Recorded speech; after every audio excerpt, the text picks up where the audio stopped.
покажу, каким получился интерьер родительской спальни. Она у нас компактная, около 9 квадратных метров. Это минимум для того, чтобы у нас оставалось не меньше 600 миллиметров с каждой стороны. То есть, когда мы встаем, мы не ударимся головой об стену, мы спокойно натягиваем носок.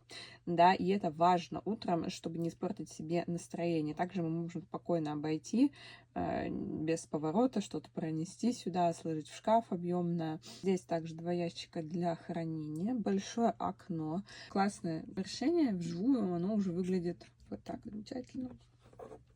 Также она будет реализована.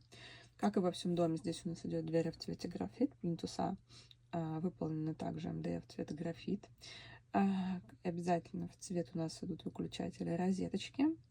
По поводу каких-то локальных бра еще думаем. Это основной светильник.